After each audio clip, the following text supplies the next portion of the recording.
Mira.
Mirhabar kadaslar nasar senes teman-teman. Beni Madam Eliza, Beni Indonesian Liyim, Simdi Ben Sakariada, Benim Sakariada Universitas Sinde Opun Yorum. Oke. Nah teman-teman, tadi aku ngomong apa, kalian ngerti gak sih? Sorry ya teman-teman ya. So teman-teman, jadi aku mau bagi-bagi tips nih sama teman-teman dan juga berbagi cerita tentang pengalaman aku selama belajar di Turki ya teman-teman ya, belajar bahasa Turki maksud aku, karena hitungannya kalau kurang lebih aku di sini udah hampir 5 bulan ya teman-teman ya, tapi aku belajar bahasa Turkinya kurang lebih 4 bulan kurang lebih ya, berarti bisa kurang bisa lebih karena aku juga nggak ngitung, tapi yang aku tahu per levelnya itu kira-kira 1 bulan lebih atau hampir 2 bulan ya teman-teman ya. Nah saat ini aku udah mempelajari selama 4 bulan. Berapa level yang akan kita pelajari. Kalau misalnya di Turki itu ada 5 level, itu normalnya 5 level itu dimulai dari A1, A2, A3 saya nggak ada A3, saya ulangi lagi ya, A1, A2, B1, B2, C1. Nah teman-teman, untuk khusus S1 itu mereka minimal menguasai di B1 baru bisa kuliah. Jadi mereka harus menguasai A1 dan A2 baru mereka bisa kuliah di level B1. Tapi kalau misalnya mereka mau lulus, itu mereka wajib mencantumkan sertifikat C1. Itu kalau S1, tapi kalau S2 nggak kayak gitu teman-teman. Kalau S2 mereka harus menyelesaikan C1 hingga 5 level baru mereka bisa melanjutkan kuliah. Jadi kalau misalnya dia cuman menyelesaikan sampai B1 saja, mereka nggak bisa kuliah. Karena syarat mereka kuliah itu minimal C1. Jadi kalau kayak saya ini teman-teman, meskipun saya ini udah menyelesaikan B1 nantinya, saya tetap belum bisa kuliah karena saya harus punya sertifikat C1 untuk melanjutkan studi S2 saya ke negara Turki. Apakah saya menyesal memilih negara Turki? Kalau saya pikirkan kurang lebih memang ada plus minusnya teman-teman, tapi dari saya pribadi saya sudah tahu konsekuensi itu teman-teman ya. Jadi teman-teman kalau misalnya ingin mengejar beasiswa atau mau sekolah atau mau menentukan masa depan kalian, kalian harus tahu dulu tuh konsekuensi apa yang akan kalian dapatkan ketika kalian milih negara tersebut. Itu dulu ya teman-teman ya. Nah, kalau saya pribadi saya udah sadar kekurangan saya dari awal ya teman-teman ya. Jadi kan perjuangan saya untuk ngedapetin beasiswa itu dari tahun 2018 itu jauh sebelum saya memilih negara Turki itu saya memang backgroundnya akidah dan filsafat Islam ya teman-teman ya. Ketika saya kuliah itu saya belajar tentang ilmu sekularisasi. Wah, itu saya ingat sekali nama dosen saya Pak Noval, Dr. M Noval. Itu adalah PA saya, pembimbing akademi saya plus juga pembimbing satu. Jadi yang bikin saya tertarik dunia kefilsafatan dan juga filsafat Islam itu ketika belajar ilmu tentang filsafat, bukan filsafatnya sih, tapi saya belajar tentang Islam modern di abad pertengahan. Wah, itu keren sekali teman-teman, pelajaran filsafat itu keren-keren teman-teman ya. Dan juga perkembangan Islam modern itu sampai saat ini masih kita rasakan, dan negara Turki itu salah satu negara yang penganut Islam modern teman-teman, meskipun mereka itu menganut aliran sekularisasi, tapi sejarah peradaban Islam abad pertengahannya di negara Turki ini kental banget teman-teman ya.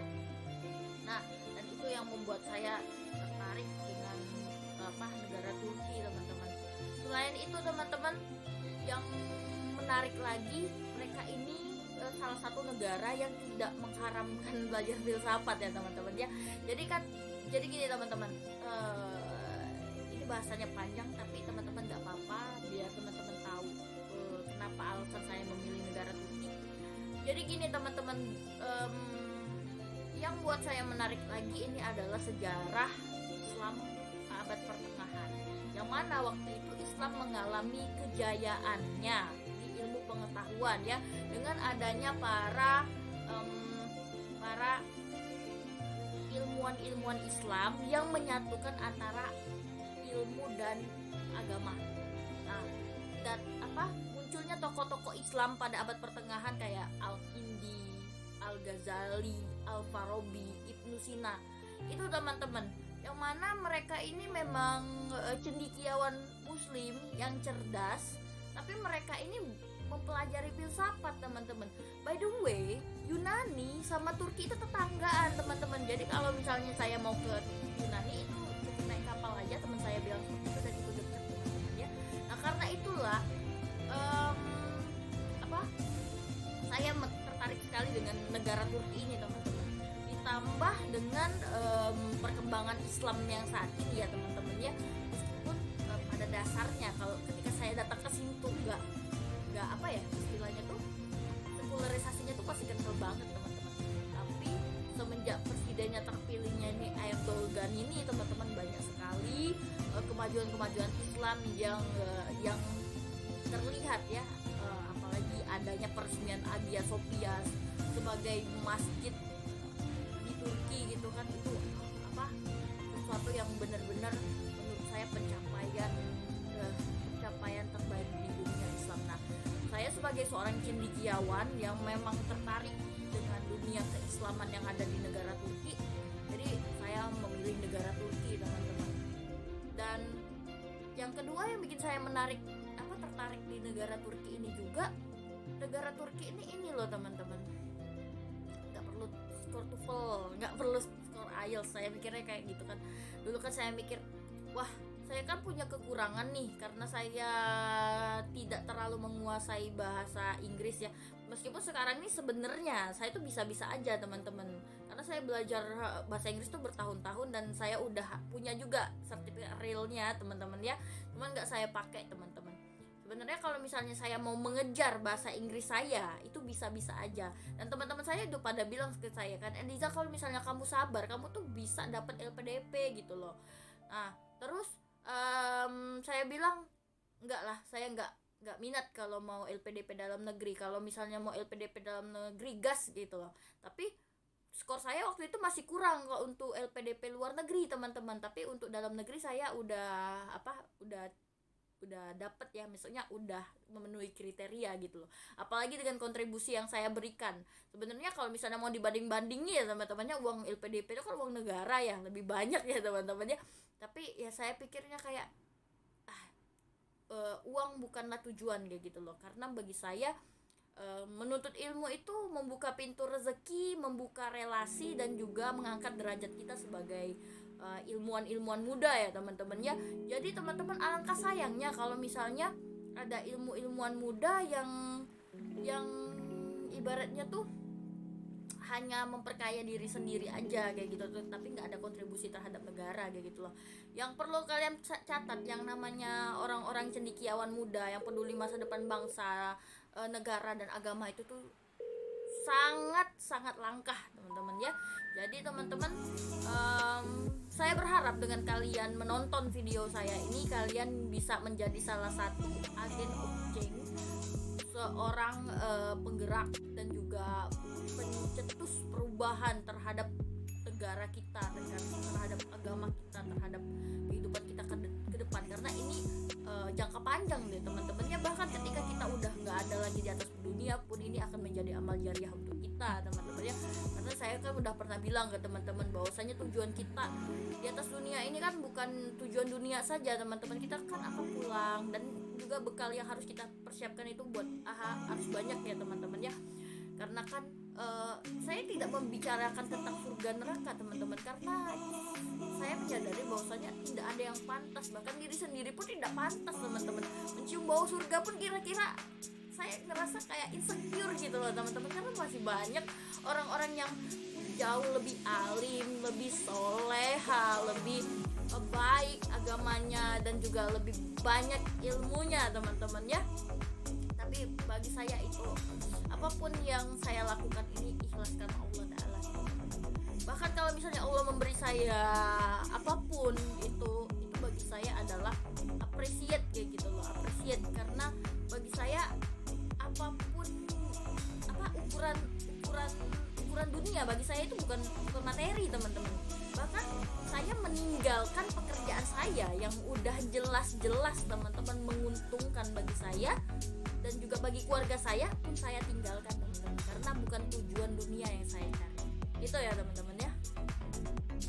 Teman-teman, tadi intermezzo aja ya teman-teman ya. Nah sekarang kembali lagi ke pembahasan kita, yaitu kita akan membahas tentang strategi belajar bahasa Turki bagi pemula teman-teman. Nah jadi saya tadi udah cerita secara singkat ya teman-teman ya tentang alasan kenapa saya memilih negara Turki, dan juga kenapa saya mau belajar di Turki teman-teman ya. Nah teman-teman, sekali lagi, kalau kalian memilih negara Turki itu ada konsekuensinya, yaitu kalian harus belajar bahasa Turki terlebih dahulu. Dan saya pun udah menyadari itu teman-teman, jadi saya harus belajar bahasa Turki nih. Cuman teman-teman, karena saya terlalu fokus dengan aktiviti saya, tujuan saya untuk melanjutkan studi, jadi saya tidak mempersiapkan diri untuk belajar bahasa Turki teman-teman. Berbeda dengan rekan saya itu kan ada yang juga penerima beasiswa Masagena edukasi yang S1, beberapa orang itu dia udah punya modal, udah punya basic, dia bahkan memang saking dia cintanya dengan negara Turki, dia mempelajari bahasanya teman-teman. Kalau saya suka negara Turki, tapi saya nggak mempelajari bahasanya, karena bagi saya bahasa itu adalah kelemahan teman-teman ya, kelemahan saya gitu loh. Saya itu menguasai bahasa Inggris aja itu bertahun-tahun teman-teman, apalagi bahasa Turki teman-teman ya. Dan jadi saya datang ke negara Turki ini benar-benar dengan kemampuan bahasa Turki 0% teman-teman, berbeda dengan teman-teman saya yang lain. Tapi inilah teman-teman ya, karena saya memiliki pengalaman itu, jadi saya ingin membagikan ilmu saya ini, pengalaman saya ini kepada teman-teman, agar teman-teman jangan seperti saya gitu loh. Maksudnya saya tidak ingin teman-teman datang ke negara Turki nantinya terus teman-teman dengan kemampuan 0% bahasa Turki teman-teman, karena sayang sekali ya teman-teman ya. Kalau misalnya saat ini posisi kalian baru mempersiapkan diri, itu bahasa itu adalah modal teman-teman ya, modal untuk kalian ke manapun. Meskipun kita udah punya basic bahasa Inggris, kalau kalian memilihnya di negara Turki, berarti kalian pun harus menguasai basic bahasa Turki. Itu syaratnya teman-teman. Sekalipun kalian milih di Istanbul, misalnya kalian pakai skor TOEFL, IELTS teman-teman ya, tetap harus yang namanya belajar bahasa Turki teman-teman, karena rata-rata kalau di universitas di Turki itu ada memang yang mensyaratkan pakai TOEFL, pakai international class, dia pakai bahasa Inggris. Ada juga yang enggak teman-teman, termasuk di Sakarya University. Kalau di Sakarya University ini rata-rata semuanya pakai bahasa Turki, bahasa pengantarnya, bahasa pengantar pembelajarannya itu pakai bahasa Turki teman-teman. Nah jadi cuman ada beberapa jurusan yang pakai bahasa internasional, pakai bahasa Inggris, tapi yang lain semuanya pakai bahasa Turki, termasuk jurusan ilahiyat. Nah kalau di Turki ini Usuluddinnya Turki kan, saya kan S1-nya dari Usuluddin Akidah dan Filsafat Islam dari UIN Raden Patah Palembang. S2-nya insya Allah kalau memang diizinkan Allah, saya mau melanjutkan ilahiyat juga teman-teman, dengan basic saya sebagai Islamic filosofi. Jadi teman-teman, dulu saya di kampung Inggris selama 2 bulan, itu saya bertemu dengan seorang guru juga, seorang master, namanya Abdul Abdul.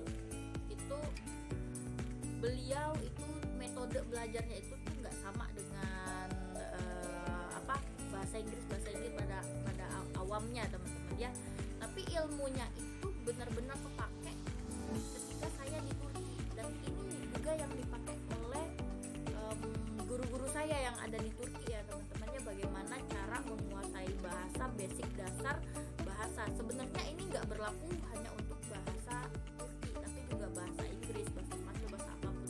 Karena kalian tahu kan dengan Vicky Naki itu kan dia menguasai beberapa bahasa ya. Nah ternyata strategi Vicky Naki itu juga dipakai di berbagai bahasa. Nah Vicky Naki itu dia belajarnya otodidak, dan dia belajarnya lewat YouTube teman-teman ya.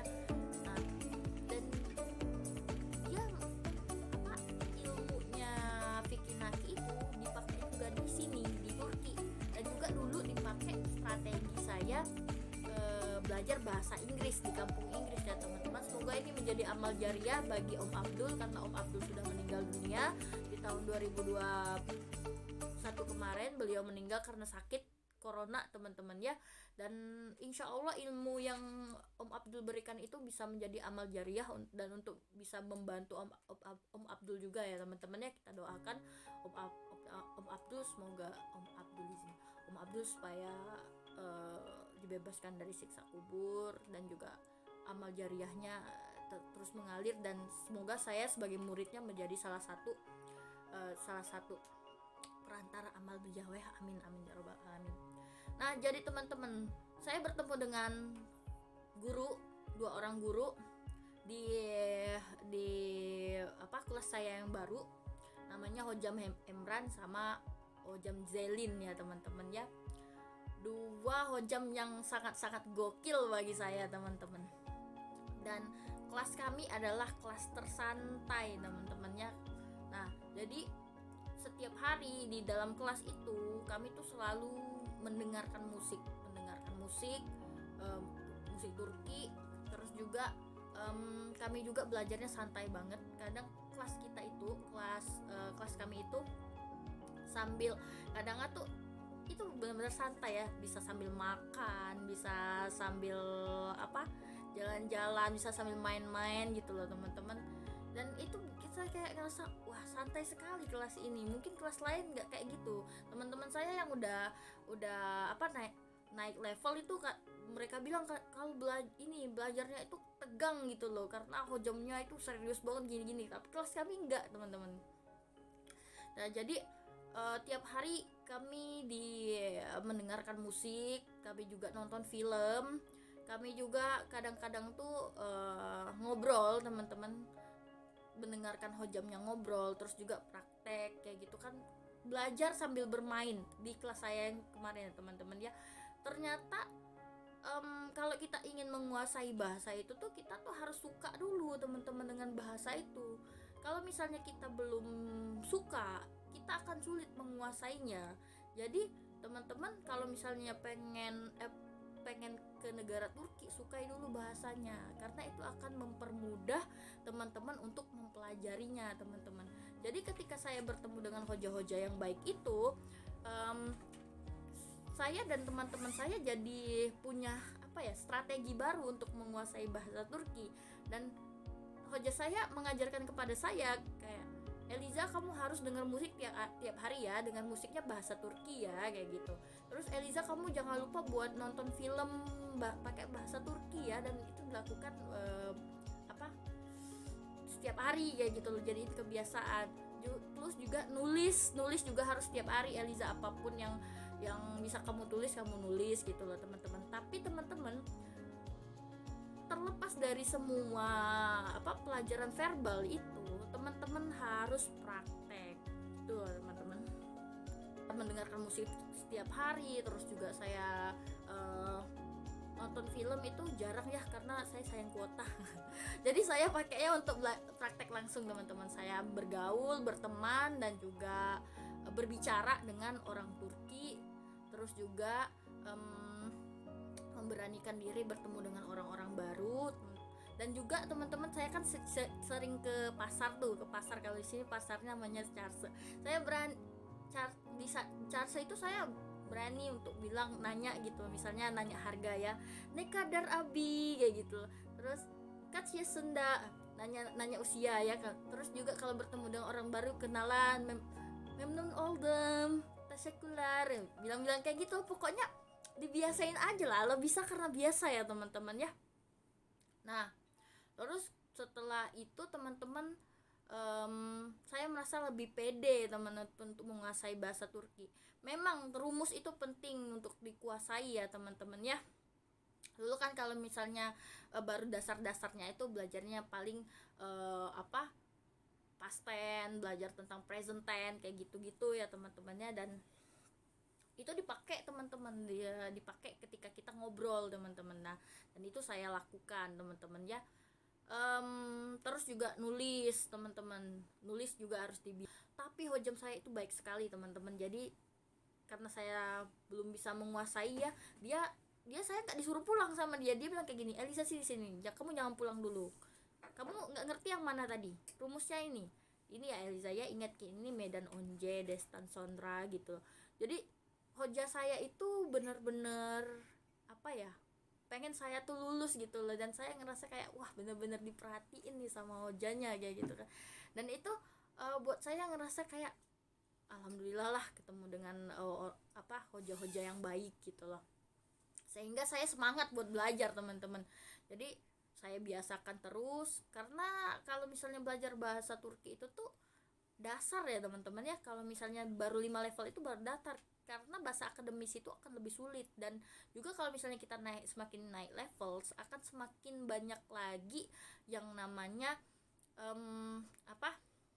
akan semakin banyak lagi rumus-rumus yang akan kita pelajari teman-teman. Jadi dasar itu penting banget. Kalau misalnya dasarnya sudah kuat, insya Allah level-level selanjutnya itu akan jauh lebih gampang ya teman-teman ya. Jadi itu tadi strategi bahasa Turki bagi pemula teman-teman. Semoga ilmu yang saya berikan ini bermanfaat untuk teman-teman sekalian, agar ketika nanti teman-teman memutuskan untuk kuliah di negara Turki, kalian udah punya basicnya, udah punya dasarnya, dan pelajari dari sekarang. Karena gini loh teman-teman, kita tuh nggak harus ikut kelas Tomer dulu, kita nggak harus bayar mahal dulu untuk belajar bahasa Turki, karena sekarang ini ilmu itu udah ada di teknologi. Kalian harus memanfaatkan teknologi untuk belajar ya teman-teman ya. Termasuk kalian belajar tips dan trik dari saya ini, semoga bisa menjadi salah satu modal teman-teman ketika nanti teman-teman ke negara Turki teman-teman ya. Biar saya saja yang merasakan kegagalan, Anda jangan gitu loh. Jadi saya berharap teman-teman bisa belajar dari pengalaman saya, bisa belajar dari apa yang saya berikan. Semoga ini bermanfaat untuk teman-teman. Don't forget to always support my channel, like, comment, and subscribe. Görüşürüz.